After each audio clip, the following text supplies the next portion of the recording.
Ndabahaye mwirwe mwese nshuti banywanyi bacu mwebwe mukomeje kubana natwe mu biganiro n'amakuru tubatunganiriza ngaha kuri Iyakure Official. Iyakure Official ni imboneshakure imwe rudende ibashitsa ko amakuru yizewe, amakuru atosoye, amakuru aba yatohojwe n'itsinda ry'abamenyesha amakuru b'inzobere mu karere k'ibiyaga binini, maze tukayabashikiriza mu buryo bwihuse. Turi ku igenekerezo rya 21 ukwezi kwa kabiri umwaka w'ibihumbi 2025. Igisirikare cya FARDC cyagabye igitero gikomeye cyane muri teritwari ya Rucuru kigamije kwivugana General Makenga. Ndasubiramwo, uyu munsi ku igenekerezo rya 21 ukwezi kwa kabiri igisirikare cya FARDC gikoresheje indege zitagira abapilote cyagabye igitero gikomeye cyane mu gace ka Rucuru hagamijwe kwivugana General Makenga urongoye abarwanyi ba M23. Igitero gikomeye cyane cya drone cyakubise agace bivugwa yuko ari quartier general ya M23. Amakuru arimo kutugeraho aravuga yuko igisirikare cya Kongo ngo cyari cyabonye amakuru yemeza ko General Makenga ari muri Rucuru. Igisirikare cya Kongo gikoresheje drone zitagira abapilote cyagabye igitero gikomeye cyane muri Rucuru, ariko amakuru aravuga yuko FARDC itageze ku ntego yayo. Amakuru yizewe aravuga ko drone za FARDC rwose nta musirikare wa M23 zahitanye. Drone za FARDC zarashe mu gace byakekwaga ko karimo General Makenga, ariko ngo ntabwo uyu mukomanda urongoye urugamba yarari muri Rucuru. Amakuru yizewe yamaze kumenyekana uyu munsi ku igenekerezo rya 21 nuko FARDC yagabye igitero gikomeye. Amakuru aravuga ko ubutasi bw'igisirikare cya Kongo ngo bwari bufite amakuru yizewe yemezaga ko General Makenga ari muri Rucuru. Hari quartier general byavugwaga ko General Makenga aherereyemo, ndetse ngo ni icyicaro gikuru cyane cy'abarwanyi ba M23 mu gace ka Jomba. Muri Jomba rero indege zitagira abapilote za FARDC zahamishije urufaya rw'amabombe. Amakuru yizewe atugeraho avuye muri FARDC akemeza ko FARDC yarigambiriye kwivugana General Makenga. Muri iyi minsi abarwanyi ba M23 barimo kwigarurira ibice byinshi ku rugamba. Abarwanyi ba M23 bafashe umujyi wa Goma, bafata Bukavu, ndetse bamaze no kugera muri Uvira. Amakuru aravuga yuko Kisekedi yabuze yacira n'ayamira. Abajyanama biwe mu by'umutekano ngo bamubwiye yuko ikintu cyahagarika M23 ari uko bakwica General Makenga. Abasirikare ba Kongo nabo bemeza ko ngo bishe General Makenga urugamba rwahagarara. Amakuru atugeraho aravuga ko ubungubu igisirikare cya FARDC kirimo guhiga bukware General Makenga. General Makenga niwe target ya mbere y'abasirikare ba Kongo. Abasirikare ba Kongo ngo bagomba gukora ibishoboka byose bakamenya aho General Makenga ari bakamurasa.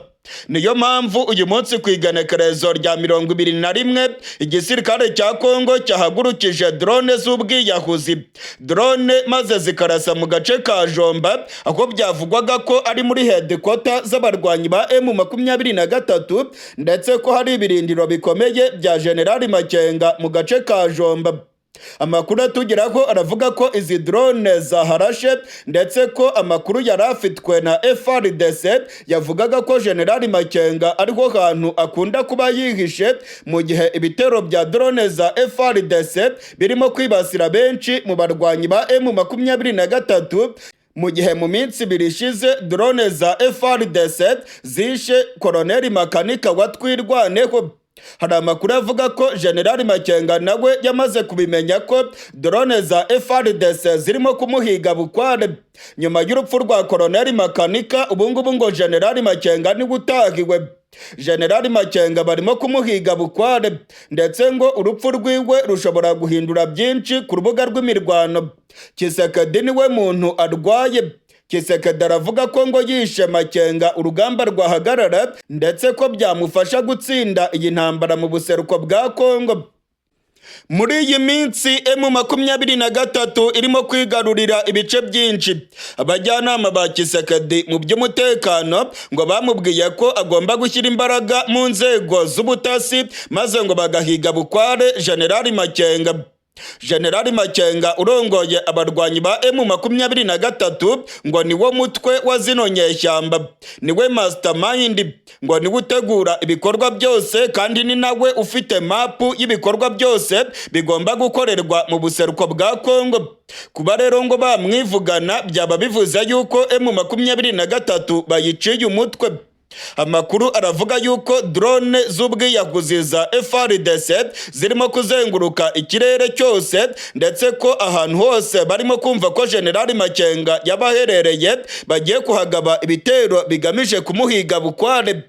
Ni nyuma y'urupfu rwa Koloneli Makanika watwirwaneho, ndetse amakuru akavuga yuko igisirikare cya Kongo ubungubu kibibona ko kidashobora gutsinda intambara, ariko ngo kigiye gushyira imbaraga mu guhiga abarongoye urugamba ku ruhande rwa M23. Biravugwa ko Generali Byamungu nawe bagiye kumuhiga bukware. Generali Byamungu yagiye agaragara ku rubuga rw'imirwano, cyane cyane aho M23 yabaga imaze kwigarurira. Amakuru twamenya nuko drone z'ubwiyahuzi za FARDC nawe zirimo kumuhiga bukware. Uyu munsi ku igenekerezo rya 21 ukwezi kwa kabiri, igitero gikomeye cyane cya FARDC cyafashe ubusa. Igitero cya FARDC ntabwo cyageze ku ntego yacyo. Drone za FARDC zamishije urufaya rw'amabombe ijomba muri Rucuru. Uyu mugabo Generali Makenga barimo guhiga ni indwanyi ikomeye cyane. Generali Makenga ni umusirikare urongoye urugamba. Generali Makenga yazonze cyane ubutegetsi bwa Tshisekedi, ndetse abajyanama ba Tshisekedi baravuga ko ariwe mugabo ukomeye cyane bagomba kwivugana kugira ngo batsinde iyi ntambara mu buseruko bwa Kongo. Abajyanama ba Tshisekedi bose bavuga ko Generali Makenga akiriho, ngo rwose Kongo ntago izatsinda iyi ntambara. Abajyanama ba Tshisekedi mu by'umutekano baramuburira bakamubwira yuko mu gihe cyose Generali Makenga azaba agihumeka ntabwo FARDC izatsinda M23. Uburyo bumwe bwo gutsinda urugamba ngo nuko bakwivugana Generali Makenga.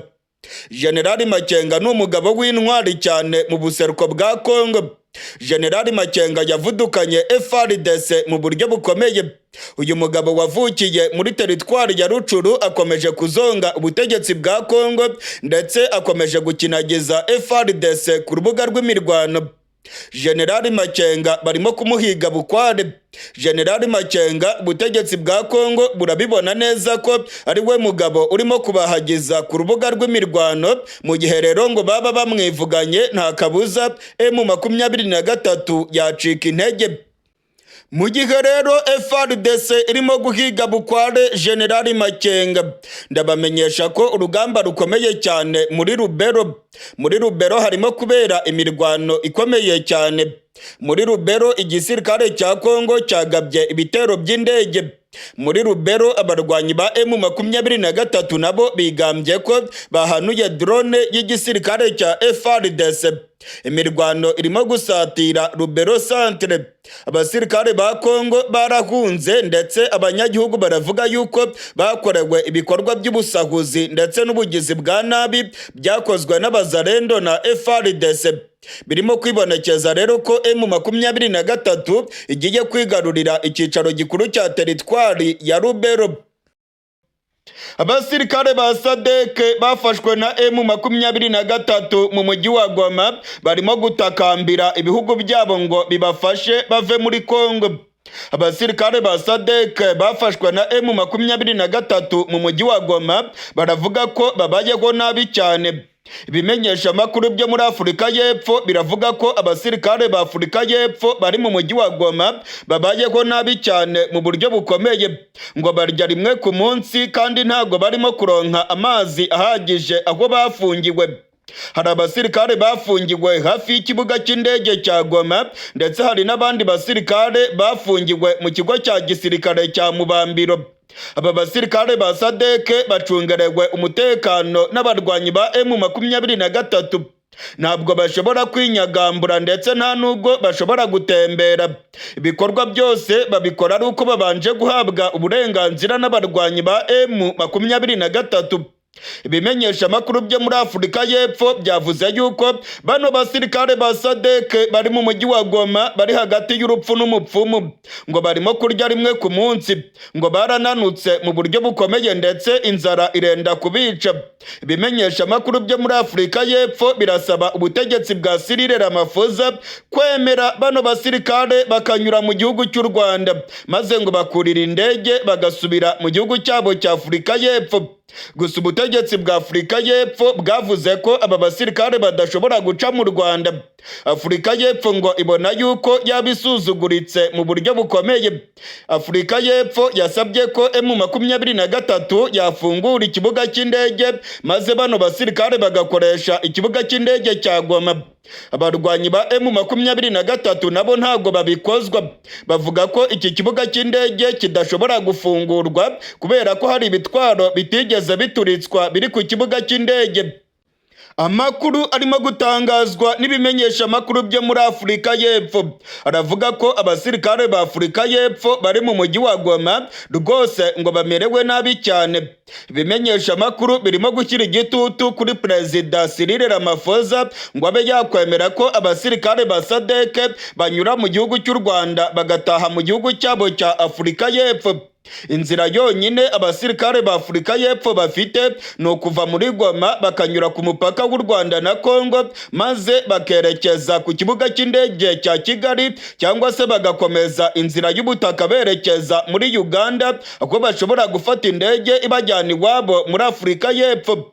Hari amakuru yemeza ko Cyril Ramaphosa n'igisirikare cya Afurika y'Epfo bavuze ko kuba abasirikare babo batsindiwe mu mujyi wa Goma banyura kuri Grande Barriere bakinjira mu Rwanda, za kamera zirimo kubafotora, ngo byaba ari igisebo gikomeye cyane ku gisirikare cya Afurika y'Epfo, ngo ni ikimwaro ndetse ni no gutsindwa guhambaye cyane. Icyo gisebo ngo ntago babasha kukirengera muri Afurika y'Epfo.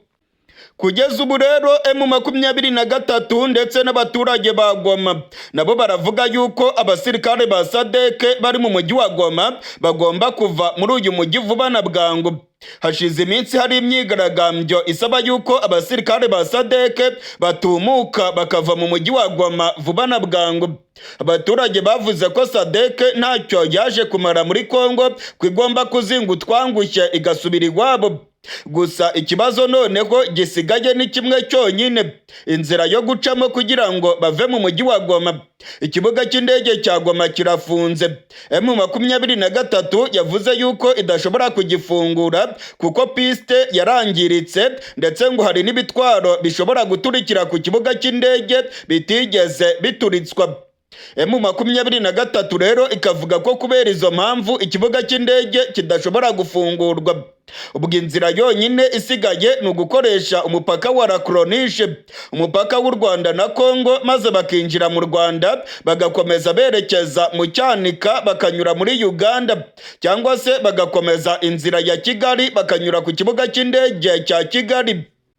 Abasirikare ba SADC bafashwe na M23 barabarirwa mu bihumbi. Amakuru aravuga yuko bari mu kigo cya Mubambiro ariho M23 ibacungereye umutekano. Amakuru yizewe aravuga ko ari imfungwa z'intambara. Bameze neza nk'imfungwa z'intambara kuko nta burenganzira bafite bwo kuva muri kiriya kigo cya gisirikare. Ibyo bagiye gukora byose babikora ku bw'imbabazi ndetse n'impuhwe za M23. M23 niyo ibashyira ibipfungurwa. M23 niyo ibagenera amazi. M23 niyo igena imibereho y'abano basirikare ba SADC. Ni ukuvuga rero ko bafunzwe ndetse ko nta bwinyagamburiro bafite muri uyu mujyi wa Goma.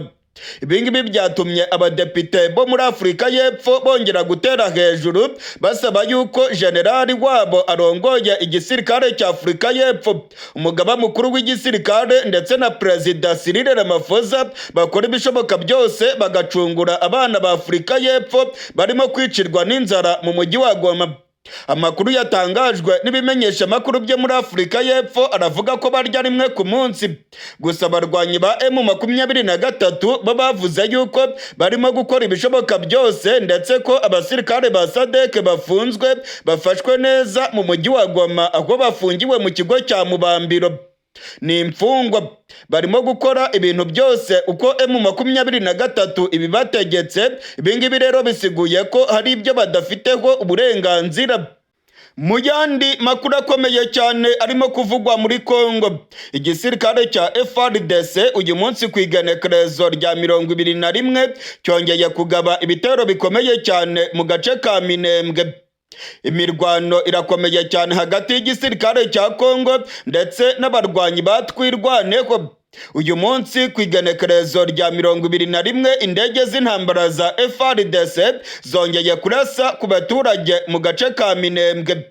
Twirwaneho imaze gusohora itangazo ivuga yuko igisirikare cya Kongo kirimo kwica abasivile. Twirwaneho iravuga yuko igisirikare cya FARDC gifatikanije n'abamayimayi bagabye ibitero mu duce dutuwemo n'abanyagihugu. Ibingibi bibaye nyuma y'iminsi 2 gusa igisirikare cya Kongo cyishe Generali Rukunda bakunze kwita Makanika. Amakuru yizewe yatangajwe na Twirwaneho yemeje neza urupfu rwa Generali Makanika. Amakuru yizewe atugeraho aremeza ko ibintu bikomeye cyane Iminembwe.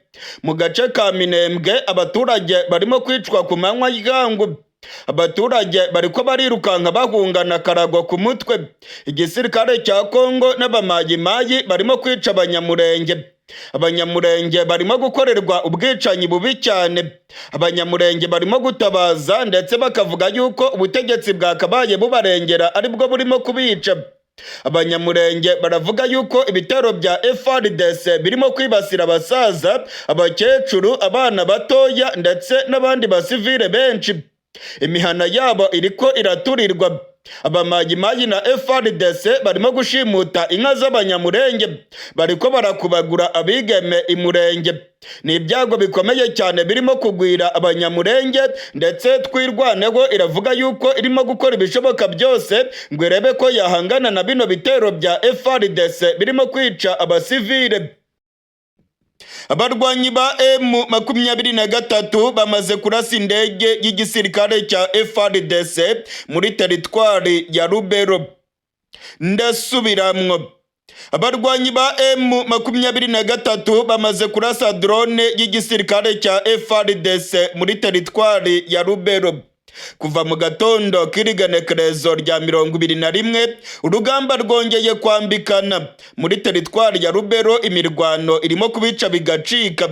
Abarwanyi ba M23 barimo gusatira santere ya Rubero. FARDC nayo irimo gukoresha indege z'intambara irasa ku barwanyi ba M23. Kuva mu gatondo k'igenekerezo rya 21 igisirikare cya Kongo cyakoresheje indege z'intambara zirimo Sukhoi Su-25, indege za kajugujugu ndetse na drone z'intambara z'igisirikare cya Kongo. Izi ndege zarashe ku barwanyi ba M23 bari bageze mu birometero 10 gusa basatira santere ya Rubero. Habaye ukurasana gukomeye cyane ndetse abasirikare ba Kongo barwanira ku butaka bo rwose bamaze guhunga. Nta musirikare wa Kongo ukirimo kugaragara muri santere ya Rubero. Bose bamaze guhunga berekeza muri santere ya Butembo. Amakuru aremeza yuko abari barongoye urugamba ku ruhande rwa FARDC bamaze kujya mu mujyi wa Butembo ndetse ko muri santere ya Rubero nta musirikare n'umwe w'umuzarendo cyangwa se FARDC barimo kuhagaragara. Igisirikare cya Kongo kirimo gukoresha ibitero by'indege ariko biragaragara yuko ntacyo biza gutanga kuko n'ubundi abasirikare bo ku butaka bamaze guhunga. M23 irimo gusatira santere ya Rubero. Urwamo rw'amabombe rurimo kurekurwa n'indege z'intambara za FARDC nirwo rurimo kumvikana mu micungararo y'igisagara cya Rubero. Mu gihe rero imirwano irimo kubica bigacika ndetse FARDC ikaba yakamejeje, ikaba yazanye indege z'indwanyi ku rubuga rw'imirwano.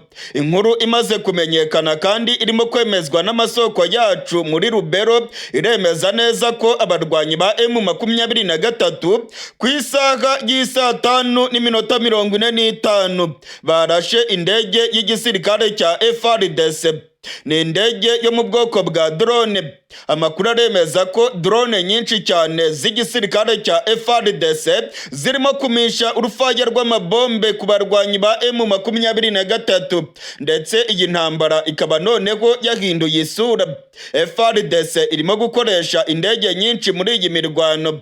Abarwanyi ba M23 nabo barahiye ko baza kuzihanura. Abarwanyi ba M23 bamaze kuvuga yuko igisirikare cya Kongo kirimo gukoresha indege z'intambara mu kurasa mu duce dutuwemo n'abasivile. Abarwanyi ba M23 baravuga ko ibiriko birakorwa na FARDC ari ibyaha by'intambara. Amakuru tumaze kumenya aremeza ko inyubako z'abanyagihugu zirimo gusenywa n'amabombe arimo guterwa n'igisirikare cya Kongo. Bwana Lawrence Kanyuka uvugira M23 aravuga yuko igisirikare cya FARDC kirimo gukora ibyaha by'intambara ndetse ko FARDC irimo kwivugana abasivile. Amakuru arimo kutugeraho aremeza ko indege zirimo kurasa ahantu hari abanyagihugu ndetse amakuru aremeza ko inyubako zigera kuri 5 z'abaturage zimaze gusenywa n'amabombe arimo kurekurwa na FARDC muri Rubero. Imirwano ikomeye cyane yongeye kubura mu gihe abarwanyi ba M23 barimo gusatira santere ya Rubero. Ni ku cyicaro cya teritwari ya Rubero. Ku munsi w'ejo habaye imirwano ikomeye cyane muri Rubero ndetse abarwanyi ba M23 bigaruriye ibice byinshi bari ku muvuduko berekeza ku cyicaro cya teritwari ya Rubero. Abasirikare ba FARDC ndetse n'abazarendo babomoye za magaze ndetse na za butike z'abanyagihugu maze barazisahura mu buryo bukomeye. Abaturage bagaragaye barimo kurira bavuga yuko FARDC n'abazarendo ari ibihararumbo birimo gusahura inyubako zabo. Za butike zarasahuwe ndetse abaturage bakavuga yuko batewe igihombo gikomeye na bano basirikare ba Kongo b'ibihararumbo. M23 rero irimo kwerekeza muri santere ya Rubero. FARDC nayo ntago iremera yuko irimo gutsindwa ku rugamba, ahubwo noneho yazanye indege z'intambara nizo zirimo guhangana na bano barwanyi. Gusa abigweza iby'iyi ntambara irimo kubera muri Kongo baravuga ko ibingibi ntacyo biri butange kuko nubundi indege z'intambara ntago zatsinda urugamba zonyine. Abasirikare ba Kongo barwanira ku butaka bamaze guhunga ndetse nta musirikare n'umwe waba wa FARDC cyangwa umuzarendo urimo kugaragara muri Rubero centre. Bisiguye ko nubundi ari amasaha make cyane M23 ikinjira hariya muri Rubero centre.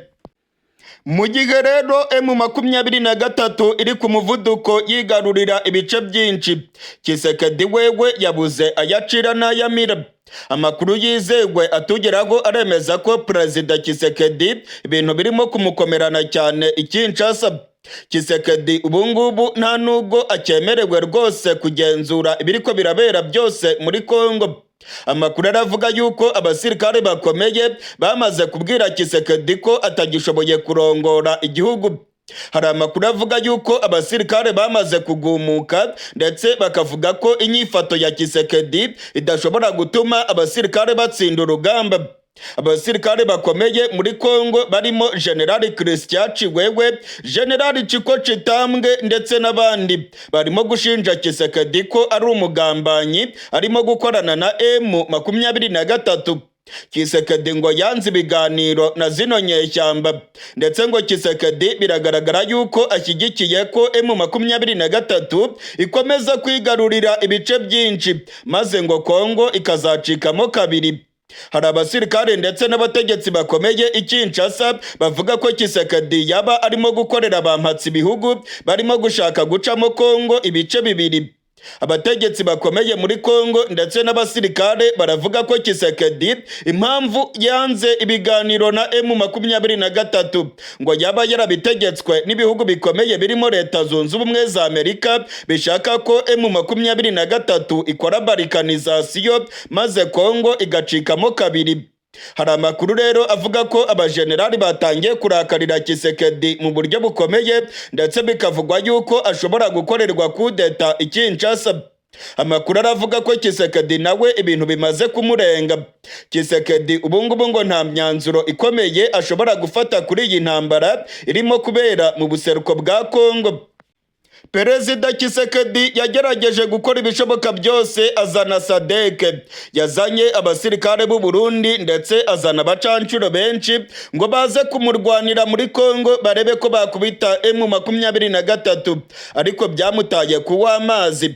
Ubu rero abarwanyi ba M23 bari ku muvuduko bigarurira ibice byinshi, ndetse amakuru aravuga rwose ko M23 yamaze gushinguka mu byo gusaba ibiganiro n'ubutegetsi bwa Kongo. Ahubwo hari amakuru avuga ko M23 yabigiye gushinga igihugu cyayo kigenga mu buseruko bwa Kongo, ndetse ko iyi mirwano irimo kubera muri Kongo izasiga Kongo icitsemo kabiri. Abihwezi vya politike barabona neza ko Kongo igiye gucikamo kabiri, ibyo abakongomani bakunze kwita balkanization. Abarwanyi ba M23 ngo bafite imbaraga nyinshi, ntabwo rero ngo bazakomeza gusaba ibiganiro n'ubutegetsi bwa Kongo. Ndetse amakuru arimo kutugeraho aravuga ko M23 kugeza ubu ngubu nta biganiro na bike igikeneye ku butegetsi bwa Kongo, ahubwo ko irimo kurwana ishaka kwigarurira ibice byinshi, maze ikaba yakwigarurira intara ya Kivu y'Amajyaruguru, Kivu y'Amajyepfo, intara ya Chopo ndetse na Maniema, ndetse bagafata na Tanganyika maze bagashinga repubulika yabo mu buseruko bwa Kongo.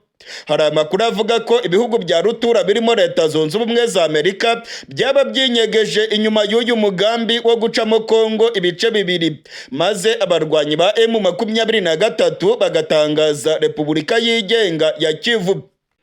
Mu gihe rero M23 iri ku muvuduko yigarurira ibice byinshi, ndetse ari nako yica benshi mu basirikare ba Kongo, abandi bagafatwa amatekwa, abandi bakirukanka bameze nka za bihehe zitaye urugamba. Ubungubu Tshisekedi nawe akomeje gusaba ibihugu by'amakungu ko ngo byafatira ibihano igihugu cy'u Rwanda. Tshisekedi ashinja ko aricyo gifasha abarwanyi ba M23. Hari ibihugu by'amahanga byatangiye gufatira ibihano bamwe mu bategetsi b'u Rwanda, nka Leta Zunze Ubumwe za Amerika zamaze gufatira ibihano General James Kabarebe, umunyamabanga wa leta muri Minisiteri y'Ububanyi n'Amahanga ajejwe ubutwererane n'ubuseruko bwa Afurika. Amakuru aravuga yuko Leta Zunze Ubumwe za Amerika zavuze ko General James Kabarebe yagize uruhara mu gufasha abarwanyi ba M23, ndetse ngo akaba afite ijambo rikomeye muri iyi ntambara irimo kubera mu buseruko bwa Kongo. Majoro Ernest Ndayizeye Batazira Soleil w'igisirikare cy'u Burundi yatorokanye n'abasirikare 160 b'igihugu cy'u Burundi bajya mu barwanyi ba M23. Ndasubiramwo, Majoro Ernest Ndayizeye w'igisirikare cy'u Burundi bakunze gutazira Soleil yagiye muri M23 atorokanye n'abasirikare b'u Burundi barenga 160. Amakuru yizewe arimo kutugeraho aremeza ko ibingibi byabereye muri Kivu y'Amajyepfo mu gace ka Kavimvira kegereye neza umujyi wa Uvira. Amasoko yacu muri M23 aremeza aya makuru. Amasoko yacu mu gisirikare cy'u Burundi nayo aremeza aya makuru. Majoro Ernest Ndayizeye Batazira Soleil yahisemo kwihuza na M23, ndetse amakuru aravuga yuko yajyanye intwaro zose yari afite ku rugamba. Abasirikare 160 bari kumwe nawe, nabo rwose bishikanye muri M23 mu gace ka Kavimvira muri Kivu y'Amajyepfo. Amakuru yizewe aremeza ko byabaye ku mugoroba w'igenekerezo rya 20 uku kwezi kwa kabiri. Majoro Ernest Ndayizeye Batazira Soreye ni umwe mu bakomanda b'igisirikare cy'u Burundi bari barongoye abasirikare muri Kongo. Majoro Ernest Ndayizeye abasirikare biwe bari mu gace ka Uvira ndetse bagerageje guhunga basubira mu Burundi. Ubwo bageraga mu gace ka Kavimvira, ubutegetsi bwa Gitega bwababujije gukomeza berekeza mu gace ka Gatumba, ndetse amakuru dufite nuko ubutegetsi bwa Gitega ngo bushaka no kohereza abandi basirikare benshi muri Kongo. General Neva ntago aremera ko abasirikare biwe bagomba kuva muri Kongo, ndetse mwarabibonye ubwo umuvugizi w'igisirikare cy'u Burundi General de Brigade Gaspard Baratuza bamubazaga niba koko abarundi bavuye muri Kongo, yavuze ko ibyo bintu atari byo, ko abasirikare b'u Burundi bavuyeyo, ahubwo ko abarundi barimo kurwana muri Kongo kandi ko biteguye gukomeza gufasha igisirikare cya FARDC. Amakuru dufite kandi yizewe ava mu gisirikare cy'u Burundi aremeza neza ko abasirikare b'u Burundi bagumutse bakavuga yuko badashobora gukomeza kurwana muri Kongo. Bamwe rwose baritahiye basubira mu gihugu cy'u Burundi. Imiduga myinshi yagaragaye irimo kuva muri Uvira ikanyura muri Kavimvira bagakomeza berekeza mu Gatumba mu gihugu cy'u Burundi.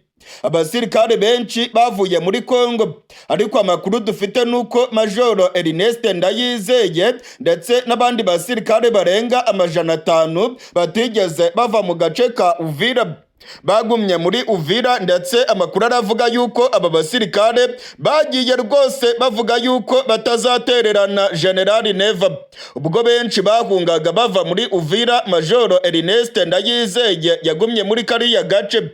Amakuru dufite nuko abandi basirikare bagumyeyo bo rwose banahunganye na FARDC bagakomeza berekeza muri Karemi. Hari amakuru dufite yemeza ko abasirikare b'u Burundi barenga 300 bahunganye n'igisirikare cya Kongo bakerekeza mu ntara ya Tanganyika mu mujyi wa Karemi. Majoro Ernest Ndayizeye n'abasirikare barenga 160 bagumye mu micungararo y'igisagara cya Uvira. Ntabwo bigeze barwana na M23 ndetse nta n'ukurasana kwigeze kubaho.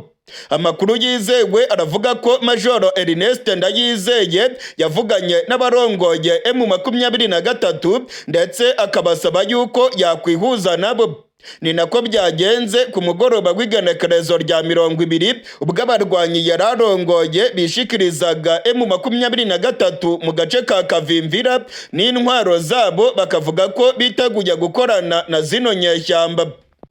Majoro Ernest Ndayizeye Batazira Soreye yishikanye muri M23 ku bushake bwiwe. Yagiye kwiyunga kuri M23 n'abasirikare barenga 160. Ntabwo Majoro Ernest yigeze afatwa amatekwa. Oya rwose, ntabwo M23 yamufashe, ntabwo ari imfungwa y'intambara, ahubwo ku bushake bwiwe ku giti cyiwe yahisemo kujya muri M23 nk'uko amasoko yacu muri M23 arimo kubyemeza.